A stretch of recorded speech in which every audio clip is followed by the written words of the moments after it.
아멘. 네, 오늘은 담이라는 제목입니다. 네, 매우 짧죠? 오늘은 담이라는 제목으로 말씀을 나누려고 하는데요. 거지 나사로와 부자의 이야기로 오늘 말씀 잠깐 나누려고 합니다. 여러분들 부자와 거지 나사로 이야기는 어디에 있는지는 잘 몰라도 내용은 다 아시지요. 부자와 거지 나사로의 아주 상반된 이야기를 통해서 예수님이 무언가 말씀하시고자 했던 그 이야기, 부자의 삶과 이 거지 나사로의 삶이 너무나도 상반되어서 이럴 수가 있을까라고 싶은 이야기가 우리 머릿속에 기억되어 있을 것입니다. 이 두 사람의 삶과 죽음의 이야기를 통해서 예수님은 무엇을 교훈하고 싶으셨을까? 그 이야기를 잠시 나누려고 합니다. 한 부자가 있어 자색 옷과 고운 베옷을 입고 날마다 호화롭게 즐기더라. 그런데 나사로라 이름하는 한 거지가 헌데의 투성이로 그의 대문 앞에 버려진 채 그 부자의 상에서 떨어진 것으로 배불리려 하매 심지어 개들이 와서 그 헌데를 핥더라. 이렇게 19절에서 21절까지의 말씀이 나와 있는데요. 이 말씀을 통해서 거지 나사로와 부자가 그 땅을 어떻게 살아갔는가를 대략적으로 보여주고 있지요. 먼저 부자는 자색 옷과 고운 베옷을 입었다고 이렇게 이야기하고 있는데, 자색 옷과 고운 베옷은 잘 아시는 것처럼 부자들이나 왕들이나 귀인들이 입었던 옷입니다. 그래서 자신의 권위를 드러내기 위해서 많이 입었던 것이 자색 옷이고, 고운 베옷 역시 제사장들의 의복의 주재료였던 세마포와 동의어로서 제사장들의 옷이었어요. 그래서 고운 베옷과 이 자색 옷이라 하는 것은 그 당시에 권위 있고 또 많이 가지고 있는 자들, 제사장들, 그러니까 사람들이 보기에 우러러 볼 수 있는 자들이 입고 있던 옷을 오늘 부자가 입고 있다. 이 얘기는 그 부자의 삶이 굉장히 부유했고 권위 있는 삶이었고 누군가에게 존경받는 삶이었을 수도 있겠다라는 것을 유추할 수 있지요. 그 반면에 거지 나사로는 설명이, 옷에 대한 설명이 없습니다. 그냥 헌데투성이다 라고만 이야기가 나와 있죠. 헌데라는 것은 피부병, 욕창 이런 것을 의미하는데, 그러니까 이 나사로는 옷이라고 할 만한 것을 걸치고 있지 않았음을 알 수 있습니다. 그러니까 뭔가 걸치긴 거쳤을 텐데 그거보다 더 두드러진 것은 대부분이 옷보다 피부가 더 많이 드러나 있는 그런 옷 있죠. 많이 찢어지고 헐거워지고, 그런 옷을 통해서 오히려 이 피부병이 더 많이 두드러지게 보였던 것 같아요. 그래서 헌데투성이다 라고만 표현하고 있지 옷에 대한 이야기가 없습니다. 그만큼 아주 고통스러운 병을 앓고 있고 또 아주 하층민이고 어려운 상황에 있는 것을 이 표현을 통해서 매우 대조적으로 보여주고 있습니다. 또한 그 이후에 보여주는 부자는 날마다 호화롭게 즐기고 이렇게 설명하고 있고, 거지 나사로는 대문 앞에서 부자의 상에서 떨어지는 것으로 하루하루를 연명했다. 이렇게 표현함으로 인해서 부자는 하루하루의 먹거리에 관심이 있는 것이 아니라, 먹는 것이 중요한 것이 아니라 어떻게 하면 맛있게 먹을까? 어떻게 하면 더 즐겁게 하루를 보낼 수 있을까에 관심하고 있던 사람이라면, 거지 나사로는 하루를 어떻게 하면 조금 더 배불리 먹을 수 있을까? 어떻게 하면 내 줄인 배를 채울 수 있을까? 라는 것에 관심하고 있는 이 차이점에서 그 빈부의 격차가 얼마나 극심한지를 알 수가 있습니다.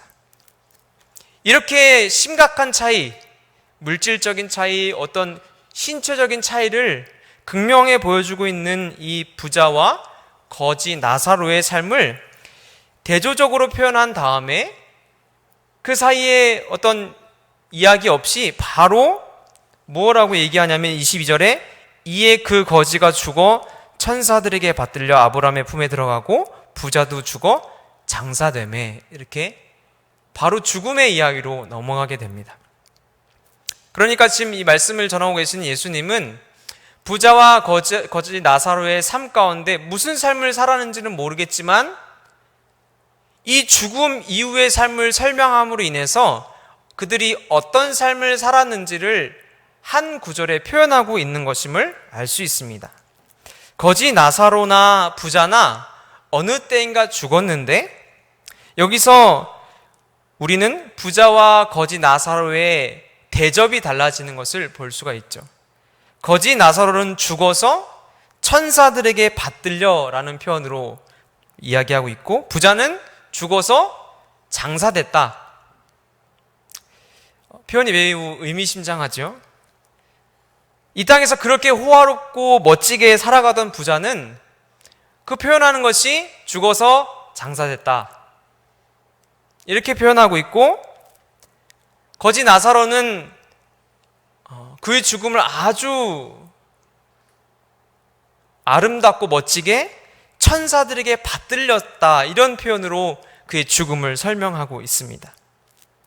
어쩌면 이 부자는 장례식조차 굉장히 호화스러웠을 것 같아요. 부자였으니까 아마 그 장례식도 굉장히 호화스럽게 치러졌을 것이고, 이 거지 나사로는 언제 죽었나 싶을 만한 죽음을 맞이했을 텐데, 그 죽음 이후에 예수님의 설명은 매우 반전이 있습니다. 거지 나사로는 죽음 이후에 천사들이 들어올렸고, 부자는 죽음 이후에 장사됐다, 이렇게 완전히 역전되는 상황으로 오늘 거지 나사로와 부자의 이야기들을 이끌어가고 있습니다. 도대체 무슨 사정이 있었길래 이런 반전이 있었을까요? 무엇을 예수님은 말씀하고 싶으셨던 걸까요? 말씀을 좀 더 읽어가 보겠습니다. 23절에 그가 음부에서 고통 중에 눈을 들어 멀리 아브라함과 그의 품에 있는 나사로를 보고, 24절, 불러 이르되 아버지 아브라함이여 나를 긍휼히 여기사 나사로를 보내어 그 손가락 끝에 물을 찍어 내 혀를 서늘하게 하소서. 내가 이 불꽃 가운데서 괴로워하나이다. 어떻게 된 일인지 부자는 음부에서 고통을 당하고 있고, 거지 나사로는 아브라함의 품에서 안식을 누리고 있습니다. 그리고 부자는, 그 땅에서 살았던 부자는 그 땅에서 해보지 않은 한 가지를 지금 해보게 되는데, 누군가에게 부탁하는 것을 지금 음부에서 하고 있는 것입니다. 어쩌면 이 부자는 그 땅을 살아가면서 누군가에게 허리를 굽히거나 부탁해본 적이 거의 없었을지 모르겠어요. 그런데 음부에서 부자는 지금 나사로에게 그 끝에 물 한 모금 찍어달라고 부탁을 하고 있습니다. 이 모습을 통해서 저는 부자가 살아있을 당시에 어떻게 살았는가를 조금 유추할 수 있게 되었는데요. 여러분, 내가 누군가한테 평소에 도움을 많이 준 사람이 있습니다. 그러면 내가 어려워졌을 때 그 사람한테 도움을 요청할 수 있는 크기가 어느 정도 될까요? 내가 평소에 그 사람에게 한 1억 정도를 구워줄 수 있었다. 구워줬는데 내가 어려워진 상황이면 그 사람한테 얼마 정도 부탁할 수 있을까요? 못해도 한 1,000만 원은 부탁할 수 있겠죠? 그렇지 않을까요? 내가 1억이나 빌려줬는데. 그런데 부자는 지금 음부에서 굉장히 고통스러운 상황에서 물 한 방울 찍어달라고 지금 부탁을 하고 있거든요. 이것은 어떻게 보면 내가 너무 고통스러운데 물 한 모금만 찍어줘도 내가 너무 시원하겠다라는 의미일 수도 있겠지만, 다시 말하면 부자는 그 땅을 살아갈 때 이 거지에게 물 한 방울도 제대로 준 기억이 없었기 때문일지도 모르겠습니다. 이 부자는 그 땅을 살아가면서 자기 대문 앞에 거지 나사로가 살고 있었지만, 그리고 그 나사로가 자기가 버린 음식물 쓰레기를 먹고 살아간다는 건 알고 있었지만, 자기가 스스로 물 한 대접을 제공해 준 기억이 없기 때문에 나사로에게 물 한 그릇도 요청할 수 없는 부끄러운 상황이라는 것을 이 말씀을 통해서 저는 유추해 보게 되었습니다. 우리는 누군가에게 도움을 넉넉하게 주었던 사람이라면 조금은 넉넉하게 부탁할 수 있었을 텐데 이 부자는 나사로에게 요구할 것이 없었던 것이죠. 왜냐하면 그에게 냉수 한 그릇 제대로 대접한 적이 없기 때문입니다. 그리고는 무엇라고 얘기하면 그 앞절에 나를 긍휼히 여기사 이렇게 얘기하고 있죠. 이 말을 하면서 얼마나 이 부자가 부끄러웠을까요? 거지 나사로는 그 땅을 오랜 동안 그 대문 밑에 살아가면서 이 주인을 만날 때마다 이 말을 하지 않았겠습니까? 나를 긍휼히 여기셔서 오늘은 조금 더 나에게 먹을 음식을 주실 수 있겠습니까? 라고 부탁하지 않았을까요?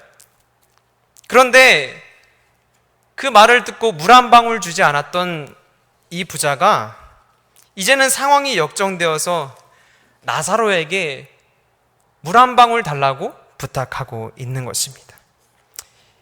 이 모습을 통해서 부자 나사로의 삶이 어떠했는지를 알 수 있죠.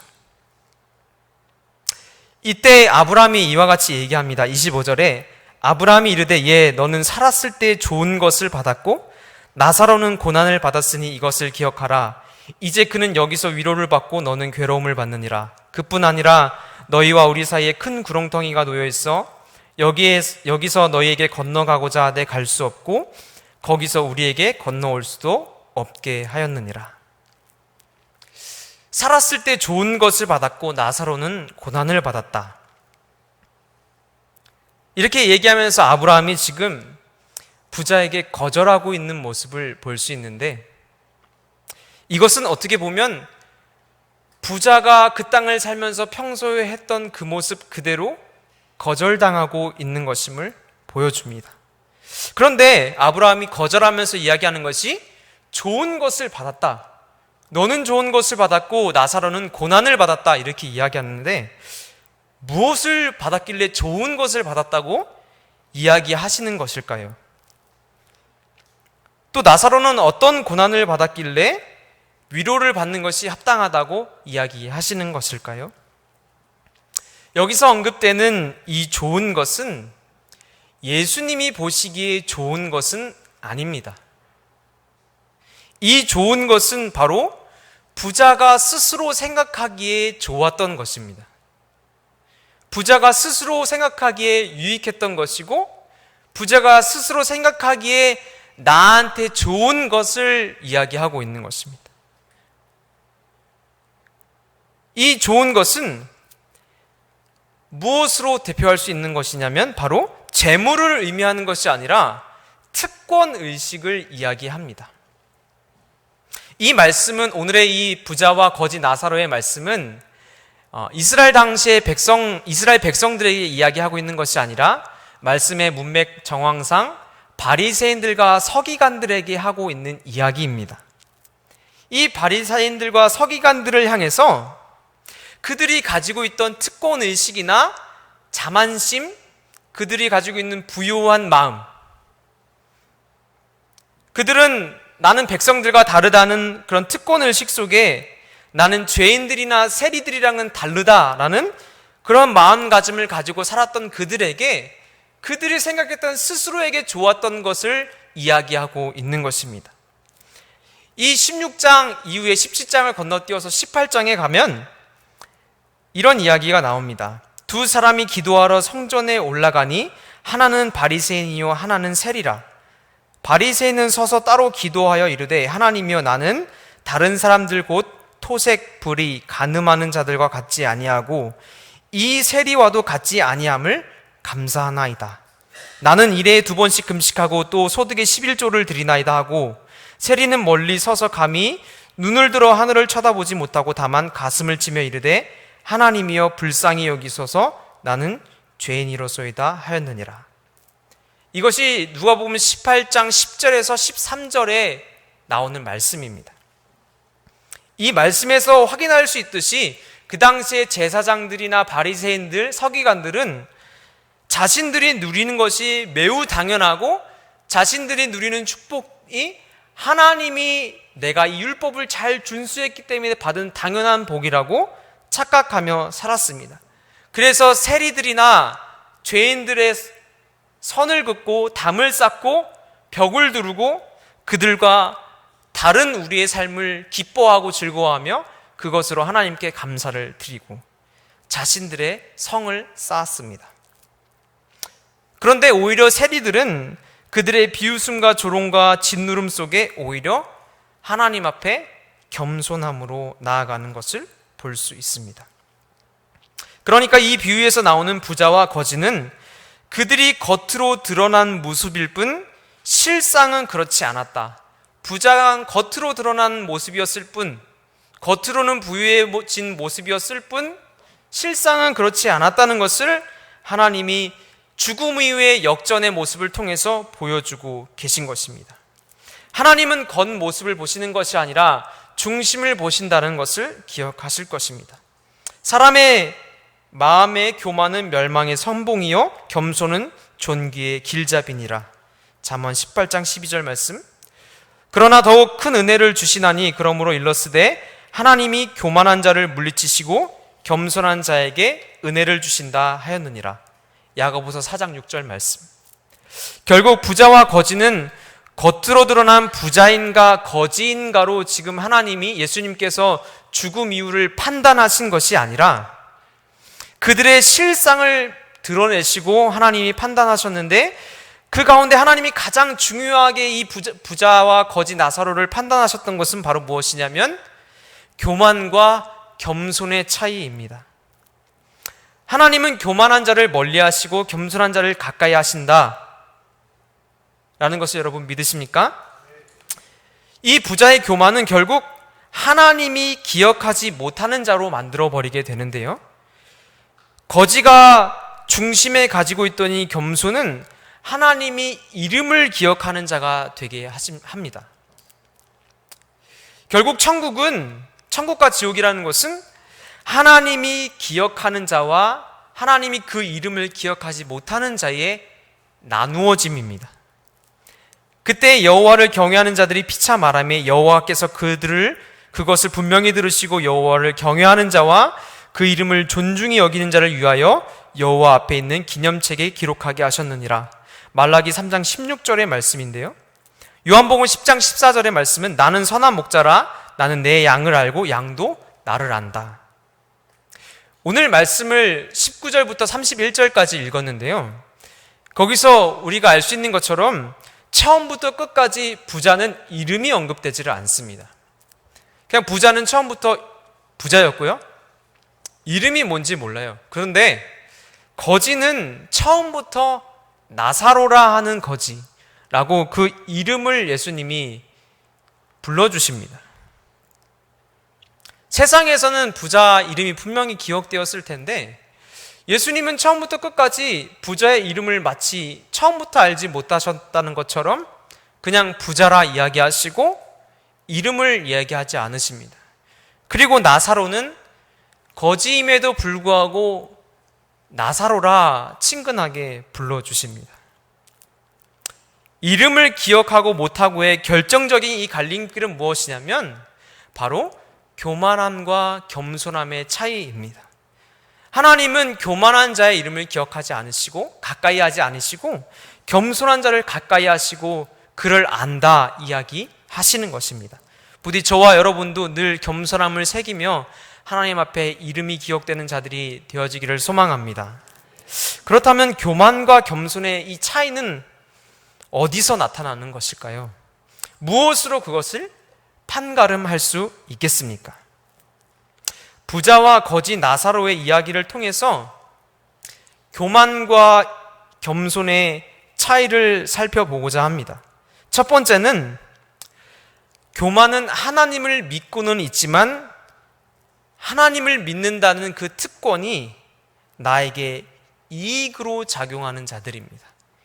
다시 말하면 그 특권을 잘 사용해서 섬기는 것이 아니라 나를 세워가고 나를 알리는 것에 있는 것이 교만입니다. 반대로 겸손은 하나님과 함께하며 고난을 받은 것을 감수할 줄 아는 것이 겸손입니다.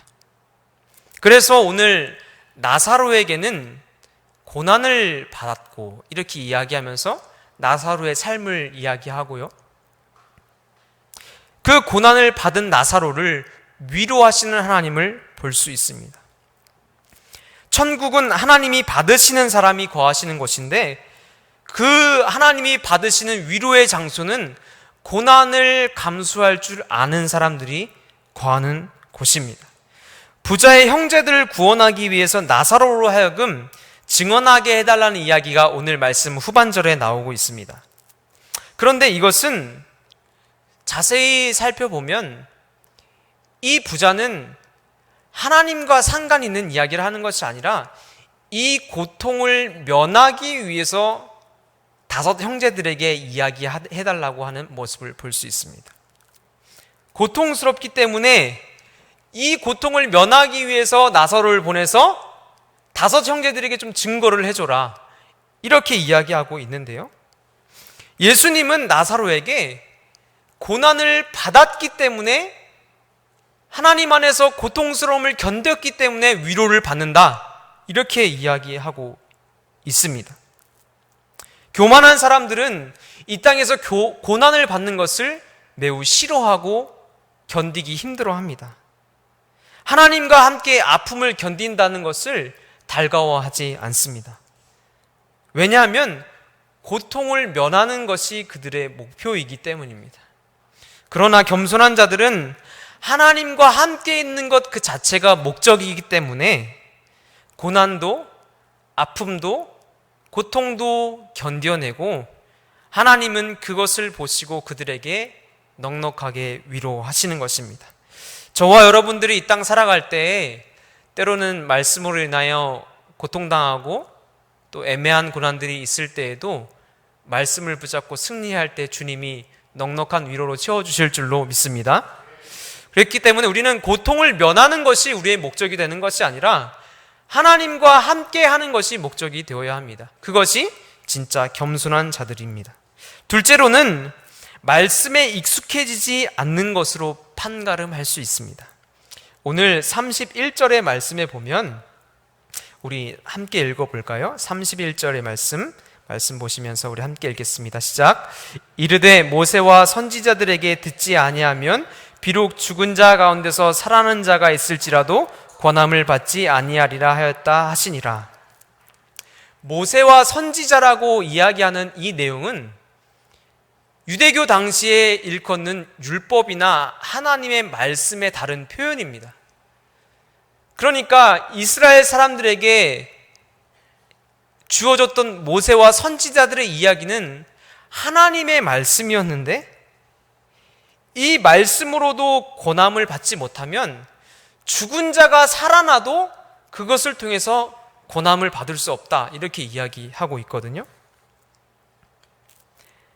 우리의 삶에서 이런 일들이 있을 수 있죠.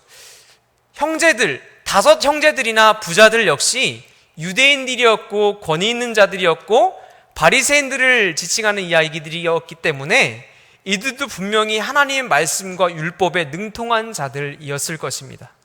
그런데 이들은 하나님의 말씀, 모세와 선지자의 이야기를 들으면서도 전혀 말씀을 통해 교훈을 받거나 도전을 받거나 위로를 받거나 삶의 변화를 가져오지 못했습니다. 우리는 말씀을 읽을 때에 그 말씀이 나에게 도전이나 감동이나 교훈이나 변화를 가져오는지를 살펴봄으로써 우리가 교만에 가까운지 주님 앞에 겸손으로 허리를 숙이고 있는지를 판단할 수 있습니다.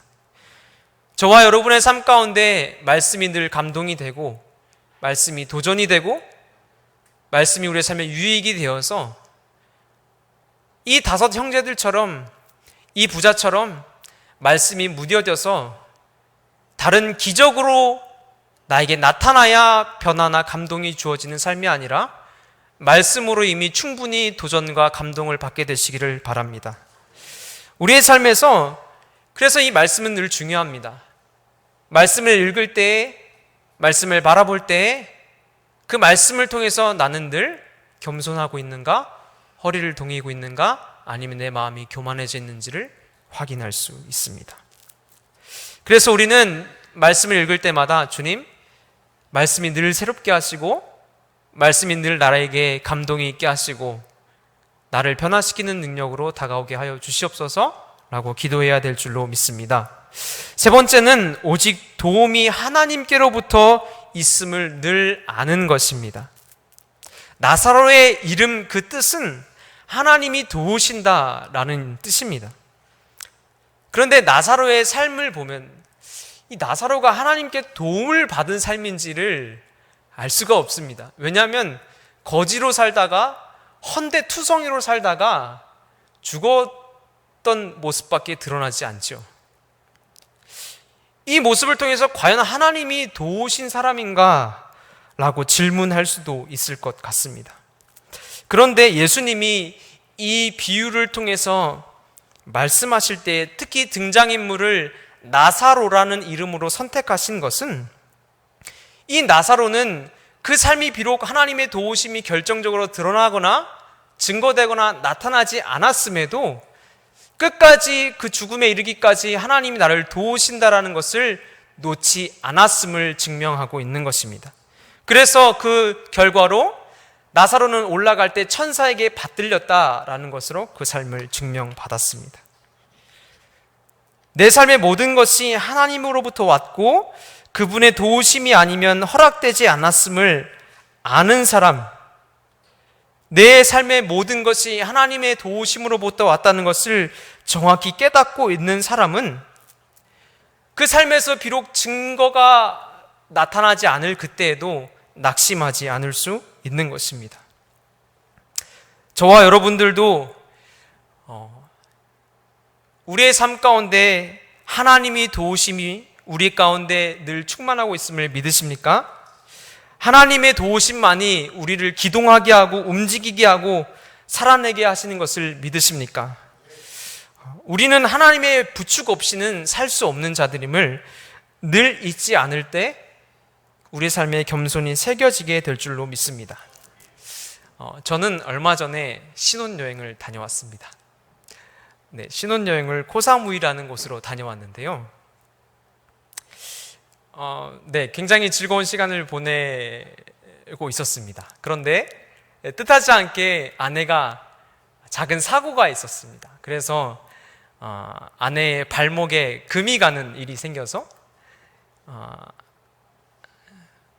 5일 중에 이틀을 즐겁게 보내고 3일을 열심히 섬기고 왔던 아주 특별한 추억을 갖고 있습니다. 거기서 아내가 멋지게 점프 사진을 찍고 싶다고 해서 뒤에 이야기는 생략하도록 하겠습니다. 점프를 뛴 이후에 일어나질 않더라고요. 저는 그래서 평소에 개그가 충만해서 넘어지는 것까지 쇼로 보여주는가 싶어서 그것도 사진으로 찍었습니다. 그런데 계속해서 일어나지 않길래 보니까 발 뒤꿈치를 다쳤더라고요. 그래서 그 의도치 않게 저는 나머지 시간을 굉장한 사랑꾼으로 보내게 되었습니다. 걷지 못하는 아내를 남는 시간 동안 업고 또 때로는 다리가 후달거릴 때는 부축하고 밤이면 얼음찜질을 해주고 모든 편의를 전적으로 제공하는 시간들을 보내면서 뜻하지 않게 굉장히 성실한 남편의 모습을 보여주고 왔습니다. 물론 아내는 굉장히 깃털처럼 가벼웠기 때문에 전혀 무겁지 않았습니다. 네. 말씀을 볼 수도 있기 때문에 네, 그리고 그런 시간들이 오래되자 조금은 무거워지기 시작하더라고요. 네. 근데 그런 시간들이 계속되면서 저 속에서 문득 불평이 조금 올라왔습니다. 아니, 신혼여행인데 섬김여행이네 이거. 그런 마음이 이렇게 들어오더라고요. 그러면서 이런 불평과 동시에 사람이 약해지면 다른 사람의 부축 없이는 살 수 없는 존재구나, 그런 생각을 하면서 또 동시에 하나님의 부축을 생각하게 되었습니다. 하나님이 부축해 주지 않으면 사람이 못 걷는구나. 하나님이 나의 삶에 도움이 되시지 않으면 잘 못 사는구나, 걷지도 못하는구나 라는 것을 깨닫게 되었습니다. 그러면서 하나님이 저에게 오래전에 주신 하나님의 말씀을 떠올리게 하셨습니다. 저에게 신학의 길을 허락하시면서 저에게 주셨던 말씀은 십자가를 지었느냐 내가 너를 부축하리라 라는 말씀을 저에게 어느 장로님, 좀 예언의 은사가 있으신 장로님을 통해서 저에게 주어졌는데요. 근데 그 말씀은 저에게 마치 레마처럼 담겨서 저를 늘 툭툭 깨우쳐주는 말씀이었는데, 이번에도 그 말씀이 툭 하고 저에게 떠올랐습니다. 그러면서 지금까지 저의 인생을 부축해온 하나님의 마음을 조금이라도 헤아리게 되었습니다. 하나님은 저에게 그렇게 말씀하시고 지금까지 저를 부축해 왔다는 것을 깨닫게 해주셨습니다. 저는 늘 하나님께 도움을 받으면서도 부축을 받는 줄 모르고 살아왔던 때가 참 많았던 것 같습니다. 하나님은 인생 내내 저를 부축해 오시면서 불평이 전혀 없으셨는데 늘 나를 받아주시고 나를 부축해 주신다고 약속하셨는데, 저는 이 며칠도 기쁨으로 감당하지 못하는구나 하고 부끄러운 마음과 주님 앞에 죄송한 마음이 들었습니다. 비단 저의 모습뿐만 아니라 우리가 살아가다 보면 때로는 주님이 우리를 늘 부축하고 계신다는 것을 종종 잊어버리게 됩니다. 그러나 여전히 주님은 우리의 삶을 부축하고 계시고 지지하시는 줄로 믿습니다. 사랑하는 성도 여러분, 여러분의 인생 아주 어린 시절부터 지금에 이르기까지 누군가의 30년, 50년, 70년의 세월을 늘 하나님이 부축해 오셨다는 사실을 알고 계십니까? 그 오랜 시간 여러분이 몸 가누지 못할 때마다 업고 가시고 끌고 가신 하나님을 알고 계십니까? 그 하나님을 알고 나면 다른 사람을 부축하는 것이 아깝겠습니까? 부자처럼 물 한 방울 제대로 주지도 않고 하나님의 백성이라고 교만할 수 있겠습니까? 주변을 향해 담을 높게 쌓아놓고는 저들과 나를 구분하고 성을 쌓고 담을 높게 치면서 나는 주님에게 사랑받는 자녀고 저들은 주님께 사랑받지 못하는 자녀라, 은연중에 우리의 삶을 구분시킨 우리의 삶이 하나님 보시기에 어떠했을까 돌아보게 되었습니다.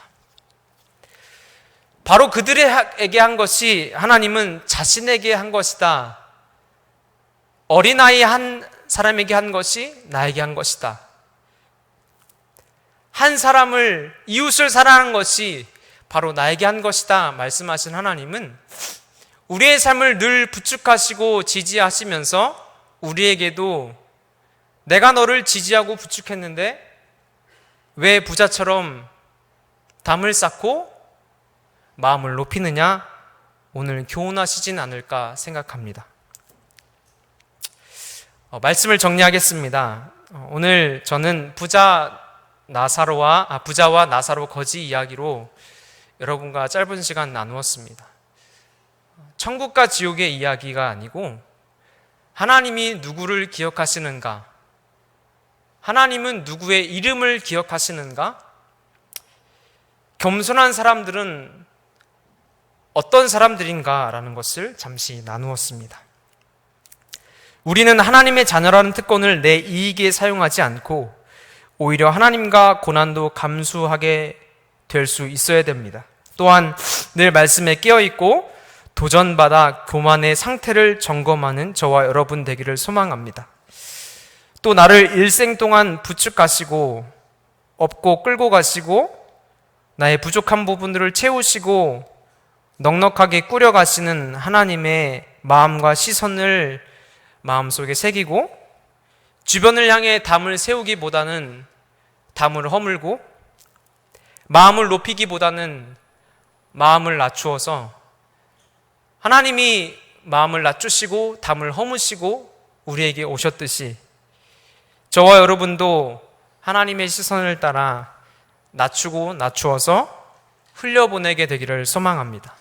그렇게 될 때 우리의 담이 허물어지고 하나님과 우리의 사이에 있는 담도 허물어지고 하나님이 주시는 은혜와 사랑으로 늘 겸손하게 살아갈 수 있을 것입니다.